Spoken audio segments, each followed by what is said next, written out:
This is your opportunity to get knowledge from right at the source, access to a lifetime of experience and wisdom, approach their roots, speak to them, and shed insight with them. And then trading behavior books until one time my brother, which he is a very good trader, he told me to read a book called Trading in the Zone about psychologist. He has a certificate with psychology and he started to trade, which he proved that he was a very good and successful trader. And the advantage of that book that it doesn't only make you understand yourself in general for your psychology, it also provides you with many information like how to develop and deal with your psychology in general, not only on trading. And the strength point about this book that it provides the best risk management plan from my experience that you could ever try, because it's well mathematically studied and it's based on our trading behavior. After I read that book, to be honest, all my result has been changed, and today I will share our knowledge from Orbits, that book, and the big study we made, and I hope I can help you just to know how to develop yourself with the trading behavior and from where to start in this market. So first of all, let's understand what is the psychology aspects that are involved in trading. So we have the greed. The greed in the trading is while we are winning and while we are losing. So while we are winning, and is the minimum which that the minimum scenario would happen with the clients or the traders, is while they are winning the trade, they want to get more money. So either they start to change the take a profit, put it wider to get more money, or they start to take more risk on the same direction so they can get more profit. And the other one, which is very common mistake and which destroy a lot of the traders, that they don't want to close their trades. While they are losing, they are greedy. They don't want to close the trade and accept the loss. And they start to change the stop loss, or they start to take more risk on the same directions, hoping that the market will get back with it. And that was one of the most mistake most of traders do and lose their money. And number two is being biased. And this is, by the way, it's not only with the individual traders. It also happens for the institutional traders. Once, let's say, a big companies, presenters sitting with each other, they ask each other, where do you see the gold? Or where do you see the market? And if some of them say the market is going up, and he entered a trade just to show everyone that he was right, and he got biased to his trade. I have a quote stuck in my mind. They always say, don't get merry with your position. Your position, you enter it, you lose or win. That's it. I don't think about it. But he want to prove for everyone that he was right. And he will not close the trade. And the market is going against him. And he will keep waiting until they lose a lot of money, and there are a lot of hedge funds, big hedge funds, which closed because of that error. Three, we have the fear. Fear is once we have the study, we enter the market, we have our take profit, we have our stop loss. And the market in the middle didn't hit our take profit. We was in a profit. So we are afraid that the market will not hit our take profit, so we close the trade. But that's a big mistake, which will change the whole equation. Our equation, what we work on in this market, that we know that technical analysis or fundamental analysis, at the end, after taking many trades, we know the success rate is 60%. So if we didn't get our trade to take its way, we will change the whole equation. So here from fear, we start to close our trade before it hit the take profit or the stop loss. and that happens while they are losing. Before it hit the stop loss, we close the market. But maybe the market will come back while you close. Or if you are winning, maybe the market will hit your take profit. So you have to stick with your trade. And there's another quote from big hedge fund managers, which I will recommend you with a book. It's called Market Wizards, which has interviews with the biggest hedge fund managers. One of them says, once we enter a trade, our IQ goes to zero. And this is why we have just to enter the trade and know it may win, it may lose. We don't have to think about it.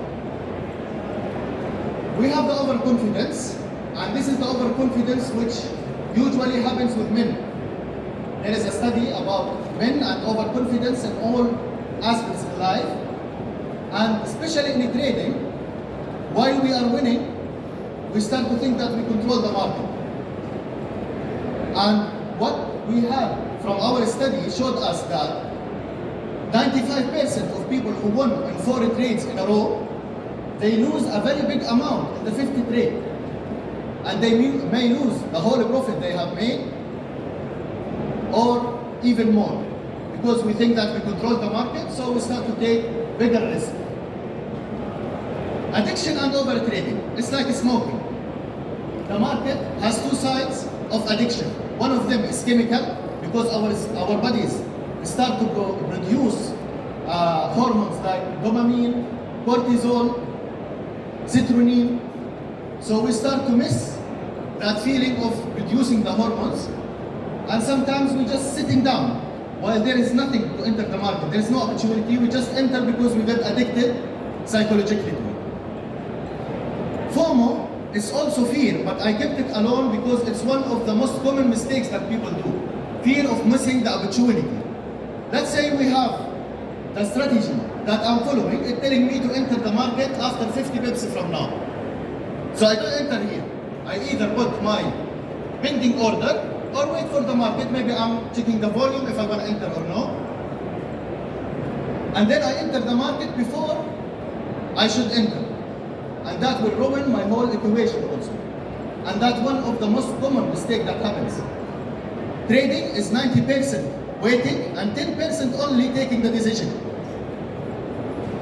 Revenge trading, and that was the most reason why most of people lose their money, is once they lose, they get angry and they want to get revenge from the market.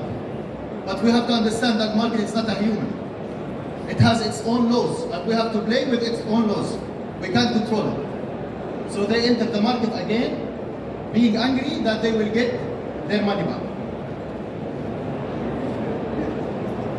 After we understand these psychological aspects, every time we face them, we have to write them down, and now I will say what we will do with them shortly.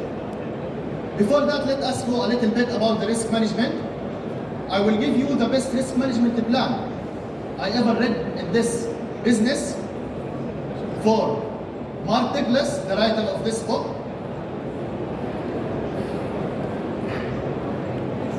Before that, let us understand the risk reward. We have the aggressive risk taker, which is the investor who seeks the highest risk to get the higher reward, the highest reward.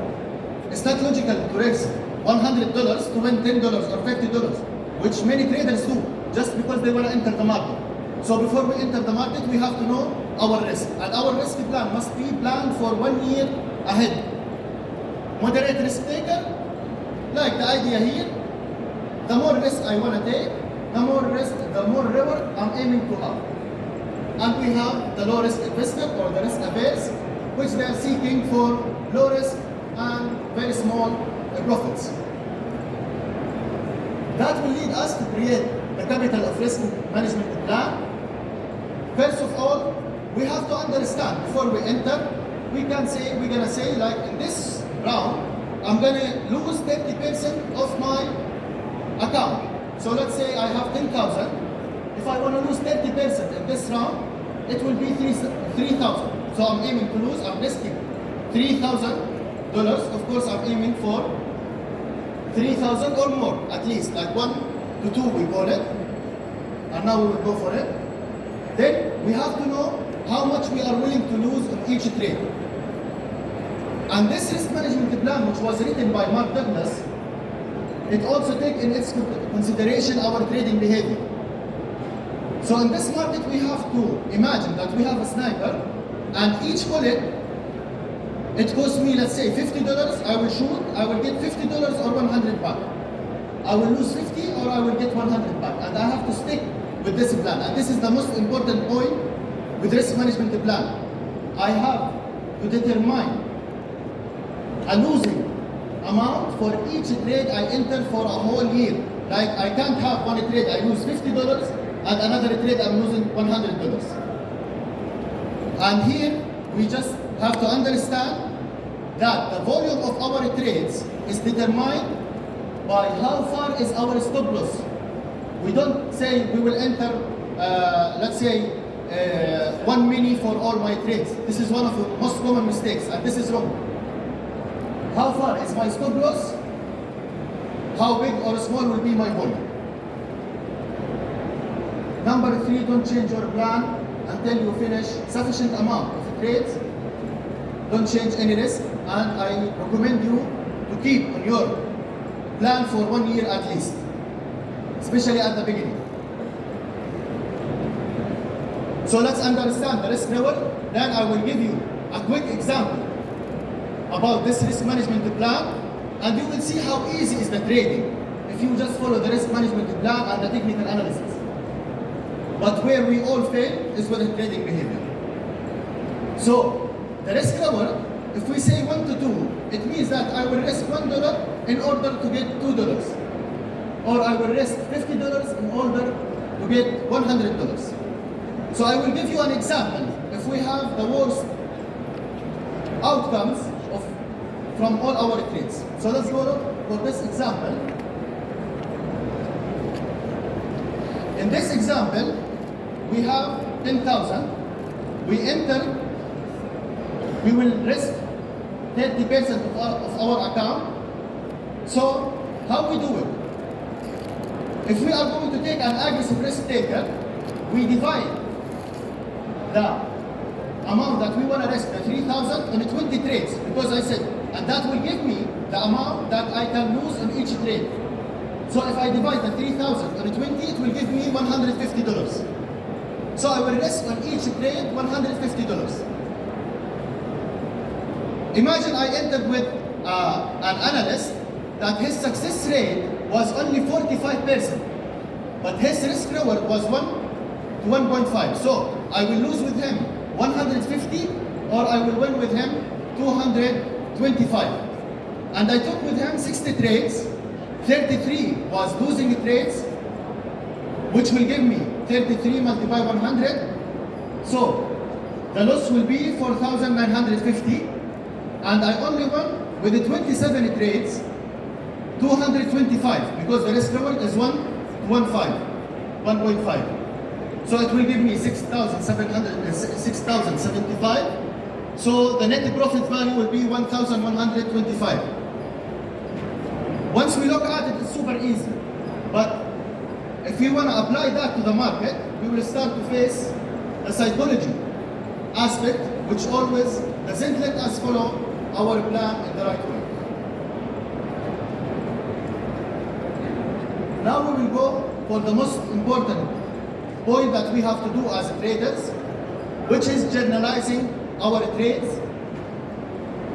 And the most important point here we have to do, we have to write down the psychology aspects that we faced and how much it costed us, even if it let us win. Maybe I felt afraid in the market and it worked with me. I have to put how much I lost, how much I win. And the most important point, to see after I finished my trade, what happened to the trade. So let's say I am opening a trade. I give you an example here.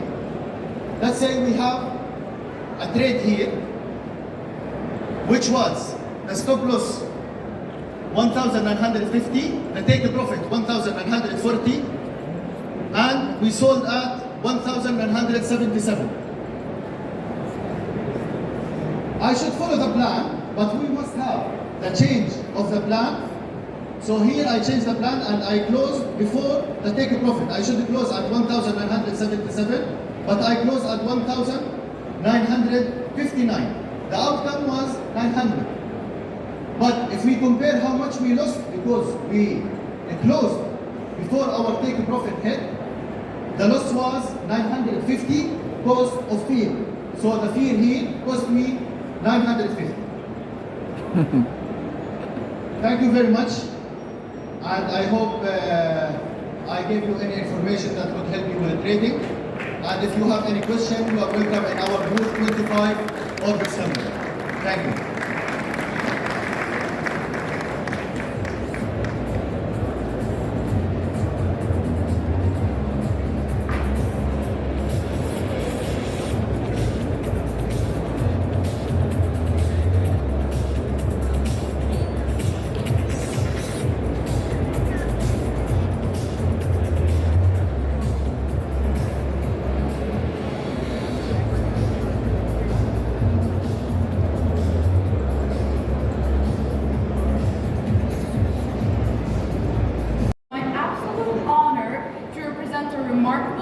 Individual, Mr. Mazen Salhab.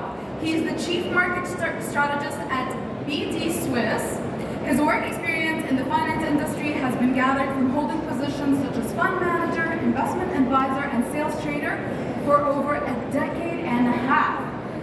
He is here today to shed some key insight about the industry. Everyone, please welcome him with a massive warm round of applause.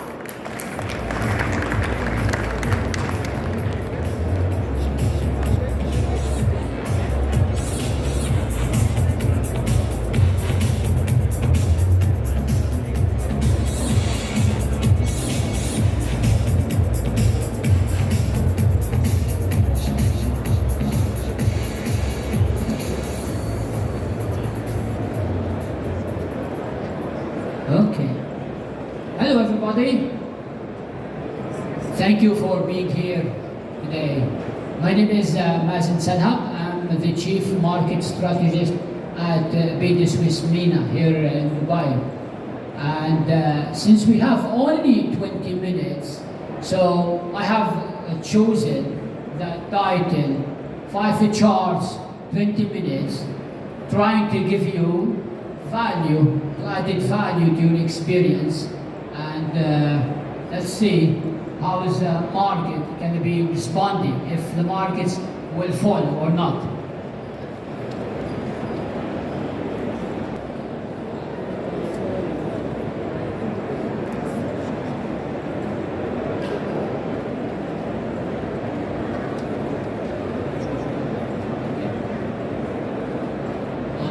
Okay. So, I think everyone is asking nowadays about gold and about dollar index.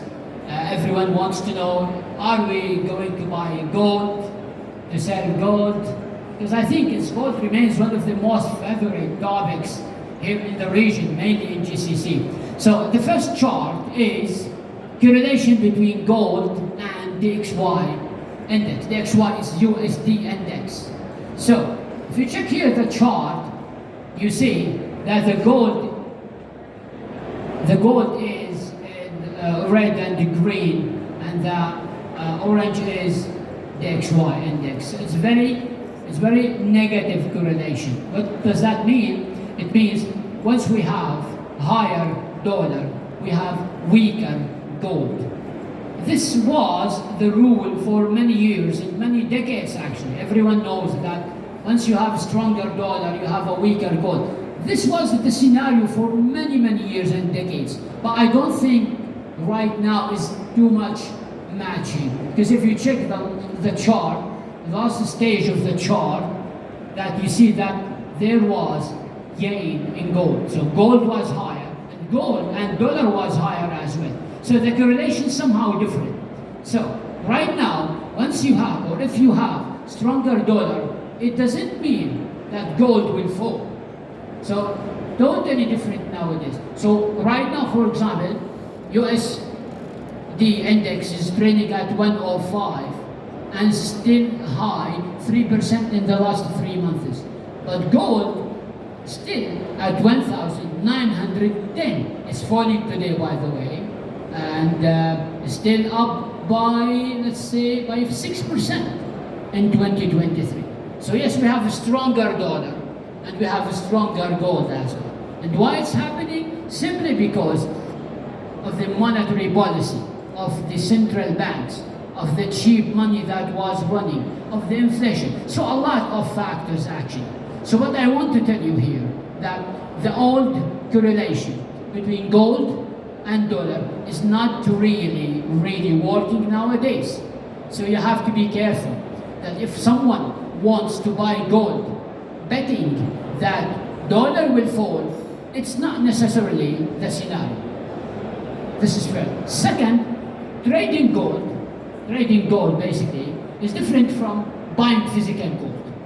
Because I'll tell you one thing, if you are living in a country where your domestic currency is falling, if you are coming from Lebanon, Syria, Iraq, Turkey, Egypt, all these countries, their domestic currency is falling. And there was a very high inflation. The value of currency is falling, is depreciating. So trust me, the only thing you can do is to buy gold. No matter what gold is, no matter what the level is, no matter what dollar index is. So you have to be careful. Once you have stronger dollar, doesn't mean you have weaker gold. And at the same time, you can't buy both. You can't buy both nowadays. For example, now the expectations are showing that we're going to have another good year for dollar in 2024. Or right now, if you go to the bank, we have a higher interest rate. Everyone knows that, I think.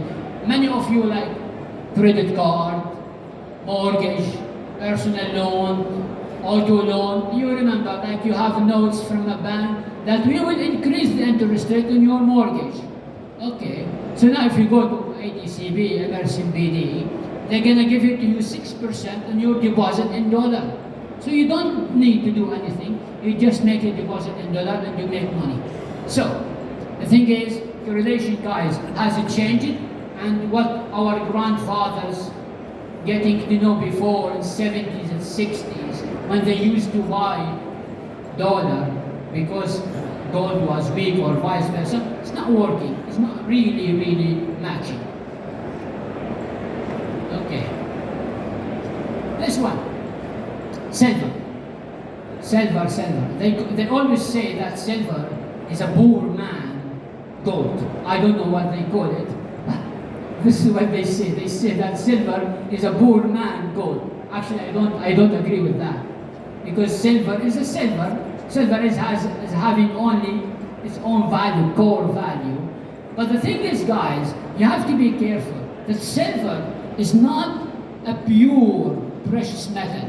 Silver is an industrial metal. So, right now, we have a booming in electric vehicle. We have booming in EV industry. So, as long as we have booming in EV industry, trust me, the demand for silver will be so much stronger than before. So this is the correlation between silver and China. And why did I choose China? Simply because China is not only the world's second biggest economy. China is the world's biggest commodities buyer. China is buying everything. Absolutely, buying everything. And China needs everything. From silver to gold to metals to oil, everything. So, as long as we have stronger manufacturing, we will have higher demand for silver. But the thing is, check the last falling in silver, and it was really matching the last falling in manufacturing in China. So, what I can tell you now, that yes, there's a correlation. The stronger demand from China is very important in demand for silver. This is very important. But the thing is, silver now is, by the way, silver is higher more than gold in 1 year. In 1 year, gold is still absolutely like approximately 12 to 13% gains. We have like 25% gains in silver. And now silver is falling, unfortunately. But you can't do anything. I'm not advising you to buy silver. I'm not recommending to buy silver. But I think, because like, you know, we cannot advise, we cannot tell clients like buy or sell.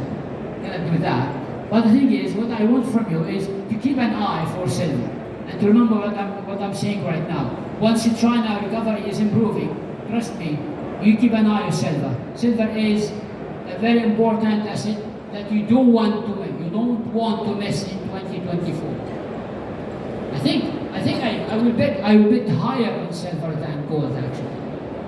Yeah, because silver is not a precious metal. It's somehow not purely correlated to international monetary policy or central bank or interest rate. It's purely correlated to demand and manufacturing. So keep an eye on China, guys. China and India. Yeah, India is booming now. India in 2023, 2022, the growth in India was higher than China. And in 2024, expectations so much promising. So we think that China and India in 2024 are going to lead the global growth. So keep an eye on Asia. The future is for Asia actually. Okay, this one. The DXY index of Federal Reserve interest rate. Everyone becomes obsessed with the Federal Reserve statement and Federal Reserve meetings in the last few months. Why? Simply because once the Federal Reserve decides to increase rate or decrease rate, everyone will be affected. Yes, we are living in Dubai. Dirham is very fixed, is a very fixed, stable currency, and it has been pegged to dollar. There's no change, correct? But dollar is absolutely part of everyone's life. Every product you buy, everything you import, everything you export will be related to dollar index. Because not only because America is the biggest economy in the world, because of America is the most powerful economy and the most, gigantic consumer in this world. And right now, as you may see, that we have this federal dollar index. Dollar index is at approximately DXY 1.2 1 year, and then look at the interest rate. Look at the interest rate, how far the interest rate is in this short term 1 year. So the higher interest rate, the stronger dollar index. Okay, remember that. The higher the interest rate, the stronger the dollar index. So now I'm going to tell you one thing. Now, because you may ask me later, or you may hear in the news a lot of things about it. Now we have 5.5 interest rate in America. And this 5.5 in America is the highest interest rate since 2002. Yeah, since 2002. I was just in university in that time.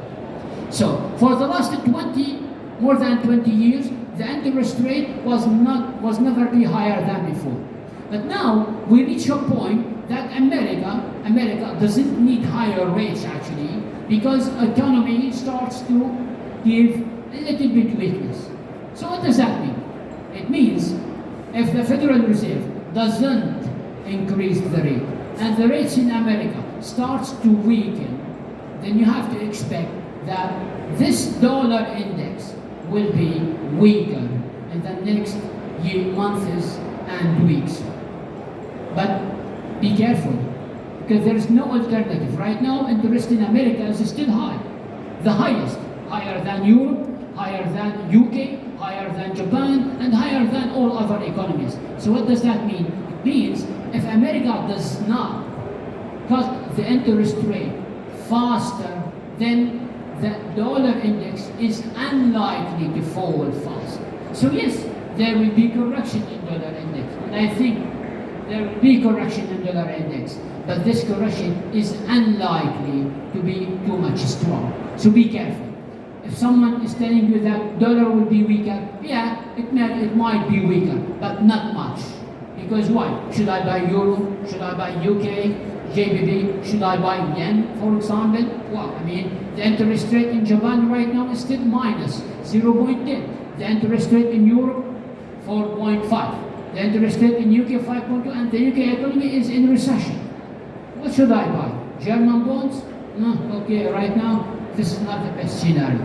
So yes, there will be weaker dollar because the interest rate will be weaker, but this index is unlikely to fall fast because dollar index still right now considered as a safe haven. So in the times of problems, when you have recession, when you have, let's say, global instability, what exactly are you going to buy? You're not going to buy any currency. You're going to buy a stable currency, which is likely to be dollar, maybe 2024, 2025, because right now we have expectations that the rate in America will be weaker in the second half of 2025. So even if we have weaker dollar in 2024, it's unlikely to be too much, but expect further weakness into 2025. Because 2025, we're going to have different rates than now. This one, USDGBY, US yields, I'm not sure if someone is trading USDGBY. Now USDGBY is 150 and the highest in almost a year. And if you are an importer or exporter of Japanese cars, now the Japanese people are very happy. Why? Because they have weaker yen. So Toyota, Honda, Mitsubishi are in better position than BMW or Mercedes or Ford. Once you have weaker currency, you have weaker export, you have a cheaper export. That's why the Japanese automakers are so happy now. Because trust me, Toyota is not only one of the biggest car maker in the world. Toyota is something in the minds of Japanese people, something in the DNA of people.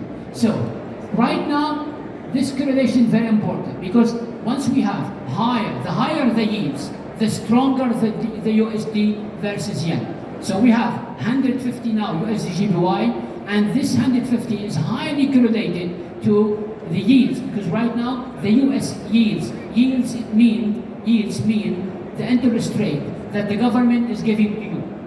Okay, so once you hear the name of yields mean the interest rate, and we call it yields, the returns. So yields are the interest rate government is giving to you on the bond. You are buying from the government, the US government. So the higher the yields, the stronger the USD versus yen. So right now, once we start to have weaker yields, we're going to have weaker USDGY. So keep an eye, guys. This is a great opportunity by the one of the most important currency pairs we are watching right now. USDGBY 150 now. Once we touch 150, Bank of Japan may go intervention and they may force the USDGBY to fall to 145 and 140. We keep an eye. And remember, Japanese yen is one of the most safest currency in the world. Once we have problems, we have recession, people are likely to buy yen. Remember, 150 is a very crucial level, psychological level. Bank of Japan may do intervention. So once USDGBY starts to fall, remember what I'm saying, highly correlated to the yields. Last one is Fed funds rate. As you may see, gold, 10-year gold, and now we can see that there was an expectation that the Fed funds rate will stay stable and is unlikely to decrease before the first half and second half of 2025. So right now, even if we still have two other meetings for the Federal Reserve in 2023 this year, I think it's unlikely to make any like strong effect in the market right now because it's already priced in. So right now we are at the top, and I still think that gold still has value, but we may have a gold lower. Now trading at 1,910, we may reach 1,809. So remember, this gold, this like blue, this is like the Fed funds rate, what the market is expecting. So yes, the market is still expecting higher rates in America, but these rates are going to change in the second half of 2025 unless we have something unexpected in 2024. Let's say crisis or recession or something may happen. So all that I'm telling you is that be careful in your bet. Be careful and don't have excessive exposure to any currency or to any asset at all. Be diversified and don't be too much taking risk, because we are living in a very risky markets right now, and we are at the top of the interest rate, and we are not sure if this interest rate in America may lead to recession or contraction or soft landing or hard landing in 2024. So expect further strength in dollar, yes, and keep an eye on USDJPY, keep an eye on silver and gold, guys. Gold and silver are tangible assets, and tangible assets have value, giving you value. Even if gold, let's say, starts to fall, it doesn't mean losing value. It has a value. You can sell it anytime.